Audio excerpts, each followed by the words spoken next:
Praise the lord. Good morning. ప్రభువైన యేసుక్రీస్తు శుభనామంలో మీ అందరికీ వందనములు. చిన్న ప్రార్థనతో ఈరోజు దేవుని వాగ్దానాన్ని స్వతంత్రించుకుందామా? ప్రియమైన యేసయ్య, నీ ఘనమైన శ్రేష్టమైన నామాన్ని బట్టి మీకు వందనాలు ప్రభువా. ఈ ఉదయకాల సమయంలో మా అందరితో మాట్లాడండి ప్రభువా.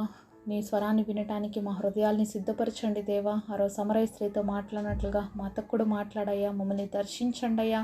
మా జీవితాలు బ్రతుకులను మార్చుకొని నీ సన్నిధిలో ముందుకు సాగే కృపనివ్వమని యేసు నామములో ప్రార్థిస్తున్నాము తండ్రి. ఆమేన్. ఈరోజు దేవుని వాగ్దానము 2 దినవృత్తాంతాల గ్రంథము 15వ అధ్యాయం 7వ వచనం. మీరు బలహీనులు కాక ధైర్యం వహించుడి, మీ కార్యము సఫలమగును. 2 Chronicles chapter 15 verse 7. Be a strong therefore, and let not your hands be weak, for your work shall be rewarded. దేవుడు ఇచ్చినటువంటి అద్భుతమైన వాగ్దానం మనందరి జీవితంలో నెరవేర్చబడును కాక. ఆమేన్. ఈరోజు ఎంతమంది బలహీనులుగా ఉన్నారండి? ఎంతమంది ధైర్యంని కోల్పోయినటువంటి స్థితిలో ఉండి వాక్యం వింటున్నారు? అయితే దేవుడు ఈ గొప్ప వాగ్దానం మీ కొరకే ఇచ్చాడు. అనేక సార్లు మన జీవితాల్లో ధైర్యం కోల్పోయే పరిస్థితులు వస్తాయి. అనేక సార్లు మనం బలహీనంలో అవుతాము. అనేక సార్లు మనం చేసే పనులలో సఫలత లేక అన్ని వైపుల నుంచి నిరాశను ఎదుర్కొనేటువంటి పరిస్థితులు ఎన్నో ఉంటాయి. అయినప్పటికీ కూడా దేవుడు చేసే అద్భుత కార్యాలు ఎలా ఉంటాయో తెలుసా? మనం ఊహించలేమన్నమాట. అంత గొప్పగా దేవుడు చేస్తాడు. అయితే వీటన్నిటిలో మనం ఎవరిపైన ఆధారపడాలి? ఇలాంటి పరిస్థితులు వచ్చినప్పుడు మనం మనుషుల వైపు చూడాలా, దేవుడి వైపు చూడాలా అనేది మనం ఖచ్చితంగా తెలుసుకోగలిగితే ఖచ్చితంగా మన జీవితాల్లో మనం దేవుడి పైన ఆధారపడినప్పుడు అద్భుతమైన విషయాలు చూడగలుగుతామండి. సరే, ఆదికాండం 30వ అధ్యాయం 1-2 వచనాలు చూద్దాము. రాహేలు తాను యాకోబునకు పిల్లలు కనకపోవుట చూచి తన అక్క యందు అసూయపడి యాకోబుతో, నాకు గర్భఫలము నిమ్ము, లేని ఎడల నేను చచ్చెదనెను. యాకోబు కోపము రాహేలు మీద రగులు కొనగా అతడు, నేను నీకు గర్భఫలమును ఇయ్యకపోయినా దేవునికి ప్రతిగానున్నానా అనెను. ఇక్కడ రాహేలుని చూస్తున్నామండి. మరి రాహేలు ఎవరంటే యాకోబు ఎంతో ప్రేమించినటువంటి భార్య అన్నమాట. యాక్చువల్లీ రాహేల్ని ప్రేమిస్తాడు యాకోబు, పెళ్లి చేసుకోవాలంటాడు. అయితే వాళ్ళ మామ అయినటువంటి లాబాన్ ఏం చేస్తాడు, సరే నువ్వు 7 సంవత్సరాలు నాకు కొలువు చేయి, నా కూతురు నీకు ఇస్తానని చెప్పి మోసం చేస్తాడనమాట. ఫస్ట్ లేయానిచ్చి పెళ్లి చేస్తాడు. మళ్ళీ 7 సంవత్సరాలు చెయ్యి అంటే 14 సంవత్సరాలు తను ప్రేమించినటువంటి రాహేలు కోసం వాళ్ళ నాన్న ఇంట్లో మరి కొలువు చేస్తాడు మరి యాకోబు. ఒకసారి ఆలోచించండి, 14 years ఒక వ్యక్తి కోసము యాకోబు అంతగా వెయిట్ చేశాడు అంటే ఎంతగా ప్రేమిస్తున్నాడు. మరి అంతగా ప్రేమించినటువంటి వ్యక్తి జీవితంలో ఇప్పుడు ఏం జరిగింది అంటే, మరి వాళ్ళ అక్క అయినటువంటి లేయా పిల్లలు కంటుంది, కానీ రాహేల్కి మాత్రం పిల్లలు పుట్టలేదనమాట. అప్పుడు యాకోబుని అడుగుతుందనమాట, నాకు గర్భఫలం ఇయ్యి అని. ఎవరిని అడుగుతుంది ఇప్పుడు? గర్భఫలం ఇమ్మని తన భర్తను అడుగుతుందనమాట. యాకోబుకి చాలా కోపం వచ్చింది. నేనేమన్నా దేవుడినా నీకు గర్భఫలం ఇవ్వటానికి అని చెప్పి చాలా కోపంగా కసురుకుంటాడనమాట యాకోబు. మరి యాకోబు అయితే రాహేల్ని చాలా ప్రేమిస్తున్నాడండి. ఇది ఖచ్చితం, ఇది వాస్తవం కూడా. అయితే మరి రాహేలు చాలా సంతోషంగా ఉంది, ఆనందంగా ఉందా అంటే ఇప్పుడు లేదనే చెప్పాలి. ఎందుకంటే తనకి పిల్లలు లేరు.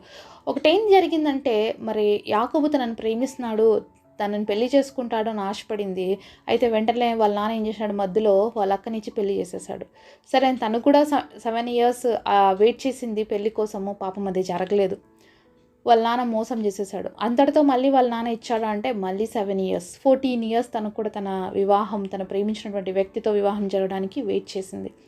అంటే తన జీవితంలో ఎంత నిరాశ వచ్చి ఉంటుంది. వాళ్ళ నాన్న మోసం చేశాడని తనకు కూడా బాధేసి ఉంటుంది కదా. తన భర్తను తీసుకెళ్ళి వాళ్ళ అక్కకి ఇస్తే ఆమెకు సంతోషంగా ఉంటుందా? ఎంతో బాధపడి ఉంటుంది, ఎంతో కుమిలిపోయి ఉంటుంది. సర్లే పోనీలే, 14 years తర్వాత అయినా మళ్ళీ మా నాన్న నాకు పెళ్లి చేసినాడు నాకు కావాల్సిన వ్యక్తితో అనుకొని ఉంటే, మరి ఆ సమయంలో తనకి పిల్లలు పుట్టలేదు, కానీ వాళ్ళ అక్కకి మాత్రము పిల్లలు పుట్టారు. ఈ పరిస్థితి అనేది రాహేలు జీవితంలో చాలా బాధను కలిగిస్తుంది, చాలా వేదనకి గురైపోయింది.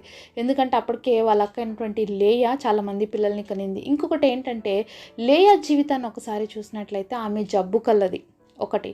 రెండవది, యాకోబుకి ఆమె అంటే అసలు ఇష్టం లేదు. అయినప్పటికీ అందరి చేత, అంటే తన భర్త చేత, ఒక పక్క తన చెల్లెల చేత ద్వేషించబడుతూ అసహించబడుతూ కూడా దేవుడు ఆమెను జ్ఞాపకం చేసుకున్నాడు కాబట్టి ఎంతోమంది బిడ్డల్ని కనడానికి ఆమెకి అవకాశం ఇచ్చాడనమాట. ఇప్పుడు భర్త తనని ప్రేమించకపోవచ్చు, తను కన్నా బిడ్డల్ని మాత్రం ప్రేమిస్తాడు కాబట్టి మరి ఎక్కువ సమయం ఒకవేళ లేయాతో వాళ్ళ ఇంట్లో గడుపుతున్నాడేమో, తన బిడ్డలతో ఆనందిస్తున్నాడేమో, ఇది రాహేలు బేర్ చేయలేకపోతుంది. ఒకవేళ రాహేల్ని ఎక్కువ ప్రేమిస్తున్నాడు కాబట్టి ఒకవేళ ఆమెతో సమయం స్పెండ్ చేస్తున్నాడేమో యాకోబు, అప్పుడు లేయాకు కూడా బాధేసింది. సో ఇక్కడ ఇద్దరు వ్యక్తుల జీవితాలు చూస్తున్నామండి, చాలా వెరైటీగా చూస్తున్నాం. ఒకరు మరి చూస్ చేసుకోకుండానే పరిస్థితులు బట్టి వాళ్ళ నాన్న పెళ్లి చేయడము లేయా జీవితంలో యాకోబుకి అసహ్యత కలిగించింది. ప్లస్ ఆమెకు ఉన్నటువంటి రోగం అంటే కళ్ళు జబ్బు కలిగినటువంటిదని చూస్తున్నాము.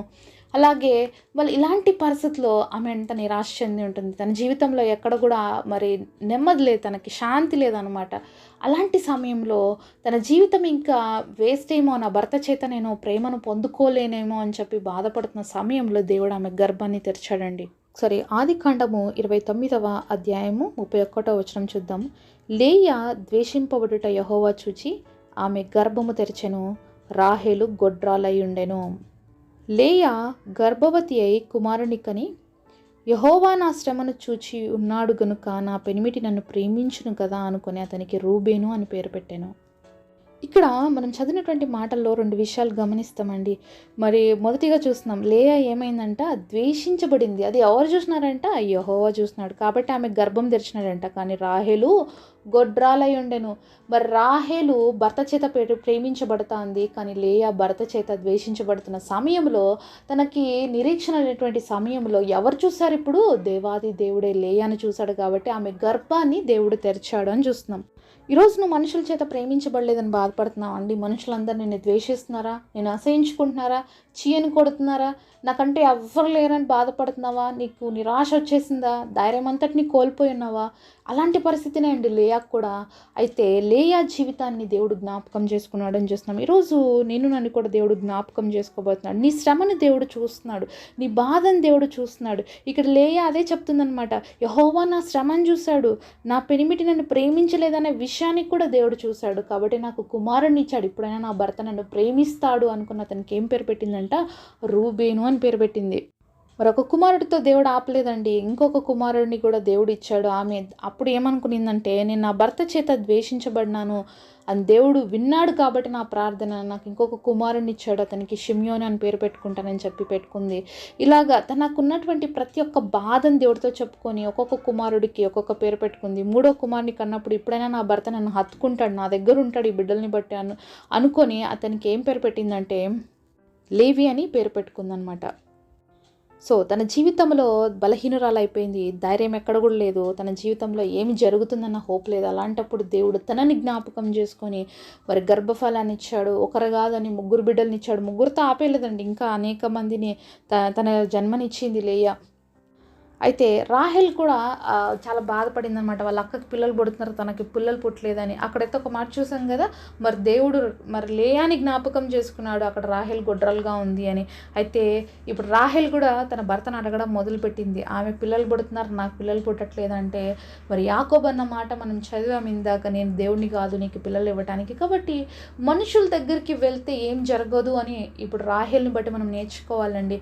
మరి యాకోబు తనతోనే ఉంటున్నాడు, అయినా కూడా తనకి పిల్లలు కలగలేదు. కారణం ఏంటంటే మనుషుల వల్ల మరి జరిగే కార్యం కాదు ఇది, గర్భఫలం యెహోవా ఇచ్చు బహుమానం. కాబట్టి ఈరోజు నీకు గర్భఫలం లేదని బాధపడుతున్నావేమో, మరి పెళ్ళై కూడా లేయాలాగా ద్వేషించబడుతున్నావేమో భర్త చేత, లేకపోతే కుటుంబస్తుల చేత మరి ద్వేషించబడుతున్నావేమో. ఏ పరిస్థితులు కూడా నువ్వు వెళ్తున్నావో అయితే నువ్వు ధైర్యం కోల్పోవద్దు, నిరాశలోకి రావద్దు. లేయాని జ్ఞాపకం చేసుకొని గర్భఫలాన్ని ఇచ్చాడు. ఇప్పుడు రాహేలు దేవుడి సన్నిధిలో వచ్చి మొరపెడుతుంది, భర్త ఏం చేయలేని అన్నాడు కదా, ఇప్పుడు రాహేలు కూడా మొదలుపెట్టింది ప్రార్థన చేయడం, అయ్యా నాకు గర్భఫలం కావాలి, నాకు సహాయం చేయని అడిగినప్పుడు మరి లేయాని జ్ఞాపకం చేసుకున్న దేవుడు రాహేల్ని కూడా జ్ఞాపకం చేసుకున్నాడు. సరే, ఆదికాండం 30వ అధ్యాయము 22వ వచనం చూద్దాము. దేవుడు రాహేల్ను జ్ఞాపకం చేసుకొని ఆమె మనవి విని ఆమె గర్భం తెరిచాను. అప్పుడు ఆమె గర్భవతి కుమారుని కని, దేవుడు నా నిందను తొలగించిన నేను, మరియు ఆమె యెహోవా మరి ఒక కుమారుని నాకు దయచేనుగాక అనుకొని అతనికి ఏసేపు అని పేరు పెట్టాను. చూస్తున్నాం కదా ఎంత గొప్ప దేవుడు. లేయా ద్వేషించబడుతుంటే చూసి అలానే ఉండలేదు. ఆమె గర్భాన్ని తెరిచి తన భర్త చేత ప్రేమించబడే విధంగా బిడ్డలనిచ్చాడు. ఇక్కడ రాహేల్ భర్త చేత ప్రేమించబడుతుంది. అయితే తన గర్భం మోయబడింది. ఇప్పుడు మనుషుని అయినటువంటి తన భర్తను అడిగింది. తన దేవుడు కాడు, నేను చేయలేని కార్యం అని చెప్పినప్పుడు తను తెలుసుకుంది సత్యం ఏంటి అంటే దేవుడు మాత్రమే పిల్లలు ఇవ్వగలడు అని చెప్పి దేవుడి దగ్గరికి వెళ్ళింది, మనవి చేసింది. దేవుడు జ్ఞాపకం చేసుకున్నాడు, తనకు ఒక కుమారునిచ్చాడు. అతనికి యేసేపు అని పేరు పెట్టుకుంది. ఎందుకంటే దేవుడు నా నిందను తొలగించాడని, మరొక కుమారుడిని దేవుడు నాకు ఇస్తాడని ముందే తెలిసి ఆమె ఆ కుమారుడికి ఆ పేరు పెట్టుకున్నట్లుగా కూడా మనం చూస్తూ ఉన్నాము. అలాగే రాహేలు ఇంకొక కుమారుడికి కూడా జన్మనిచ్చింది. తను ఏ విధంగా యేసేపుకి ముందుగానే దేవుడికి పైన నమ్మకంతో పేరు పెట్టిందో తనకి బెన్యామీన్ అనే కుమారుడిని దేవుడిచ్చాడనమాట. మరి ఇద్దరు స్త్రీల జీవితాన్ని చూస్తున్నాము. ఇద్దరిని దేవుడు జ్ఞాపకం చేసుకున్నప్పుడు ఎంత అద్భుతంగా బ్లెస్ అయిపోయారు.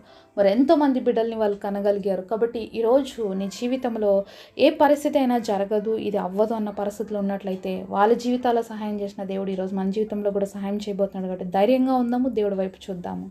అటు కృప దేవుడు మనందరికి దయచేయనుగాక. ప్రభు ఈరోజు మాతో మాట్లాడిన ప్రతి మాట కొరకు వందనాలయ్యా. ఈ గొప్ప వాగ్దానం అందరి జీవితాల్లో నెరవేర్చమని యేసు నామములో ప్రార్థిస్తున్నాము తండ్రి. ఆమేన్.